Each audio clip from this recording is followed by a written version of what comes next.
Bonjour mes amours, comment vous allez? Moi je vais super bien et je vous souhaite pareil à vous tous. Je suis Sylvie Niadro, je suis styliste modéliste et je suis là pour vous apprendre à faire de la couture. Bonne arrivée sur ma chaîne. Avant de commencer, je vous demande de vous abonner à ma chaîne. Activez la cloche de notification pour ne rater aucun de mes cours.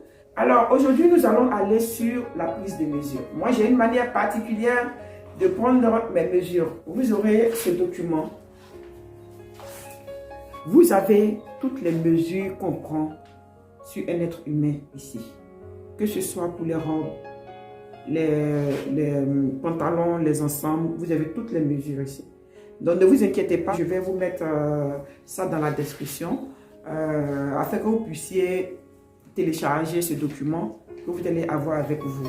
En termes de prise de mesure, nous avons deux différentes catégories de prise de mesure. Nous avons les longueurs et nous avons les largeurs. Nous avons les largeurs.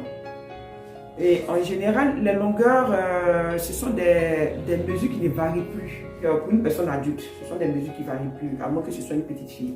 Donc, ce sont les mesures qui ne varient plus. Mais par contre, les largeurs, il y a toujours une variation au niveau des largeurs parce que, voilà, il y a des prises de poids, il y a des pertes de poids et tout. Donc, les mesures que vous allez prendre, après, quand nous allons arriver sur le cours concernant ce que je suis en train de vous expliquer, je vais vous expliquer pourquoi il faut à chaque fois revenir sur les largeurs. Donc, concernant les largeurs, nous avons les tours. Donc, tour de poitrine, tour de taille, tour de bassin, carrure devant. Donc, carrure dos, c'est cet espace-là, mais dans le dos. Donc, vous avez carrure dos, vous avez dessous de poitrine, vous avez dessus de poitrine, vous avez les tours de manche, les différents tours de manche, les tours de cuisse, tours de genoux, et tout ça quand c'est au niveau du pantalon. Donc ça, c'est concernant les largeurs. Concernant les longueurs, vous avez la longueur taille devant qui part de la base du cou jusqu'au nombril. Vous avez la longueur pince qui va toujours à partir du même point jusqu'au bout de la poitrine, c'est-à-dire au niveau des tétons. Voilà, c'est là la longueur poitrine. Vous avez la longueur taille dos également. Donc, je vous montrerai tout à l'heure quand on va prendre les mesures. Vous avez la hauteur bassin qui part à partir du nombril jusqu'au point le plus saillant du bassin. Bon, nous avons beaucoup de longueur et donc nous avons travaillé dessus tout à l'heure. J'espère que j'ai été assez explicite avec vous. Alors, donc nous allons passer à la prise de mesure. Voici Maïla, c'est mon mannequin. Avant de prendre les mesures d'une personne, il faut toujours attacher une corde au niveau de son nombril. La corde que vous attachez au niveau de son nombril permet de diviser son corps en deux. Et c'est très important pour les longueurs, parce que je vous avais dit que la prise de mesure, nous avons les longueurs et les largeurs. Donc les longueurs, c'est ce lien que vous allez mettre au niveau, cette corde que vous allez mettre au niveau de la taille, sera le repère entre le haut et le bas de son corps. En général, vous demandez à la personne de toucher son nombril et vous attachez la corde à ce niveau-là. Voilà. Donc elle, voilà, elle a touché son nombril. Donc j'attache la corde au niveau de son nombril. Nous allons commencer notre prise de mesure. Nous allons sur le tour de poitrine. Le tour de poitrine, comme je vous ai dit, c'est ici, la partie la plus saillante de la poitrine. Donc, on va prendre le tour de poitrine. Voilà, il faut mettre un doigt à l'intérieur. Vous prenez, il ne faudrait pas que la corde soit trop serrée, mais il ne faudrait pas non plus que la corde flotte trop. Vous voyez que ça flottait trop, donc c'est descendu. Donc, là comme ça, et vous mettez un doigt à l'intérieur pour donner plus d'aisance. Donner plus d'aisance. Et vous voyez dans le dos, voilà, c'est vraiment au niveau de la même ligne. Vous voyez que en prenant le tour de poitrine, je n'ai pas mis la corde ici ou un peu plus bas. Donc, ça doit être là. Et c'est le même principe pour toutes les largeurs. Donc, après ça, nous allons prendre le tour au-dessus de sa poitrine. On appelle ça le tour du buste en général. Moi, j'ai mis H. Ça veut dire tour de poitrine en haut et tour de poitrine en bas, où j'ai mis B. Donc, en H, le tour de poitrine en H. Voilà. Cette mesure, elle est importante dans la confection des bustiers. Des bustiers et toute autre chose qui a besoin d'être coupé à ce niveau-là. À ce niveau, par contre, il ne faut pas mettre un doigt. Il faudrait que ça tombe, voilà, juste. En B, également, c'est juste en dessous de sa poitrine. Juste en dessous de sa poitrine. Voilà. Donc, vous allez voir dans le dos. Voilà. Comme au devant, vous allez voir que c'est exactement à la même hauteur. Voilà. Ensuite, nous prenons le tour de taille.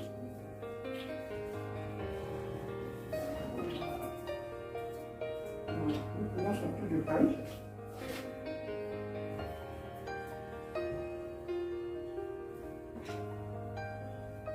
Nous prenons le tour de taille, pareil, même principe, vous prenez au niveau de la lanière que vous aviez attachée. Nous allons prendre le tour de bassin. Alors, donc, le tour de bassin, ça se prend sur la partie la plus saillante. Voilà, la partie la plus saillante du bassin. Cette mesure ne se prend ni ici, ni en dessous là. Ça se prend juste là. Donc, nous allons prendre le tour de bassin. Et toujours un doigt, nous allons passer aux longueurs au niveau du haut. Nous allons prendre la longueur taille devant. La longueur taille devant descend directement sur la lanière que nous avons attachée. Voilà. C'est en cela que cette lanière est importante parce que vous verrez que les hauteurs du haut viendront descendre sur cette lanière et les longueurs du bas commenceront sur cette lanière vers le bas. Longueur taille dos. Longueur taille dos, vous voyez ici, au niveau de la 7e cervicale. Voilà, longueur taille dos à partir de là. Nous ne prenons pas à la base du cou et nous ne prenons pas là. Nous prenons juste ici. Et nous descendons direct sur notre lanière. Nous allons prendre la carrure, les différentes carrures. La carrure devant, c'est de ce point que vous voyez là à cet autre point. Voilà, c'est ici, la carrure devant. Donc, carrure devant, la carrure dos, c'est l'opposé de la carrure devant. Donc, c'est d'ici, de ce point, à ce point-là. Carrure de dos. Nous allons passer à l'encolure. L'encolure, c'est le tour du cou. Donc, nous allons prendre l'encolure. Voilà, comme vous le constatez, l'encolure n'est pas... Il ne faudrait pas aller serrer le cou de la personne. Mais il ne faudrait pas aussi relâcher. Il ne faudrait pas aussi le relâcher parce que sinon ton col que tu vas faire sera béant. Et ça va fausser même tes patrons. L'encolure, il faut plutôt mettre 2 doigts. Au niveau de l'épaule, vous avez une partie ici. C'est-à-dire que la clavicule là, voilà, là où la clavicule vient s'arrêter au niveau de l'épaule, qui est saillant, c'est là qu'on prend l'épaule. On ne prend pas l'épaule ici. On ne prend pas l'épaule là. On ne prend pas l'épaule là. On prend l'épaule là à la fin de la clavicule. On prend l'épaule là à la fin de la clavicule. Et nous partons à partir de la base du cou jusqu'à la fin ici.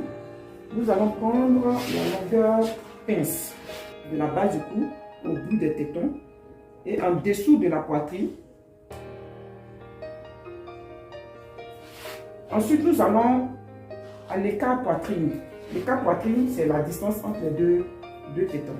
Donc, nous avons l'écart poitrine. Voilà, nous partons de là à là. Donc, nous allons prendre hauteur bassin. Hauteur bassin, c'est de notre lanière de notre lanière au point le plus saillant du bassin. C'est-à-dire que là, nous avons pris notre tour de bassin. C'est exactement à ce niveau qu'on prend notre hauteur bassin. Ok. Donc nous prenons de...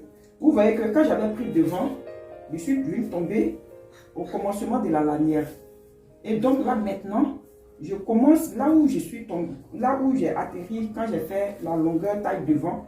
Et c'est de là que je prends mes longueurs pour aller vers le bas, afin que nos mesures de longueur soient exactes.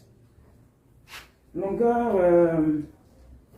hauteur bassin, hauteur genou, c'est donc au niveau du genou. Et donc nous allons prendre sa longueur pantalon qui est au niveau de la cheville. C'est-à-dire que la longueur pantalon, nous la prenons au niveau de la cheville et ensuite les différentes transformations, nous ajouterons des valeurs. Ensuite, nous allons prendre le tour des cuisses. Donc le tour des cuisses, juste ça se prend comme ça. Ça se prend comme ça.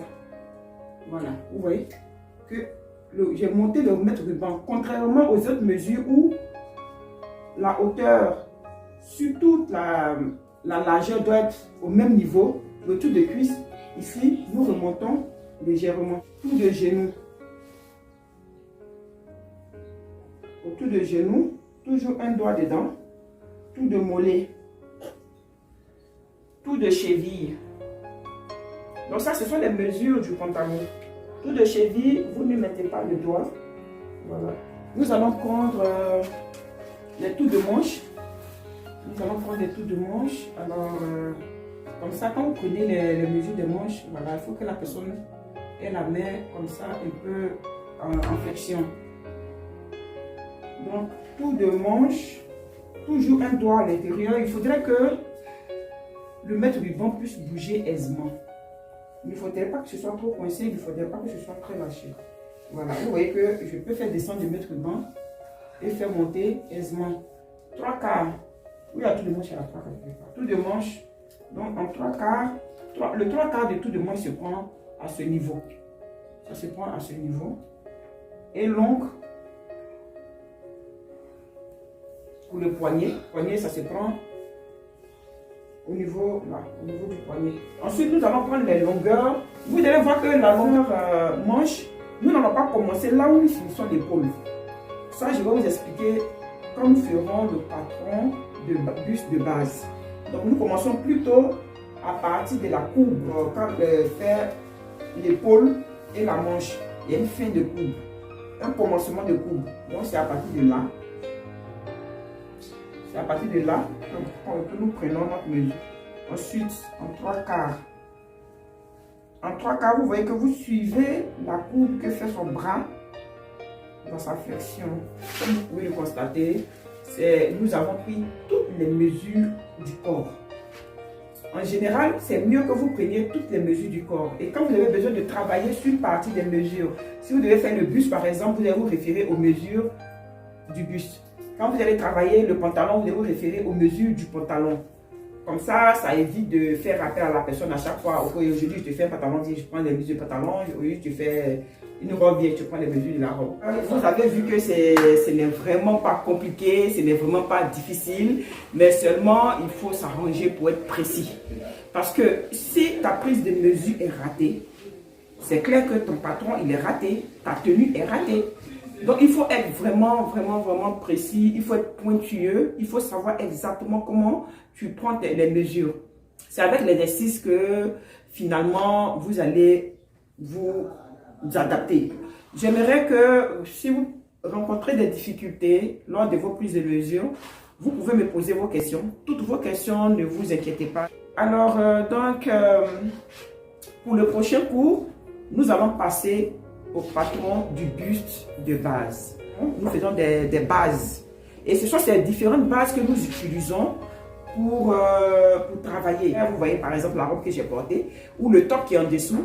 Voilà, c'est un buste de base qu'on utilise. C'est à partir du buste de base qu'on ressort ces différents vêtements. Nous allons faire les bustes de base en 2 cours parce que pour un buste de base dos, nous avons 3 bustes de base devant.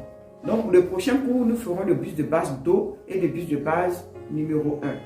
Alors, sur ce, je vais vous dire au revoir. Je vais vous claquer beaucoup de bisous, mes amours.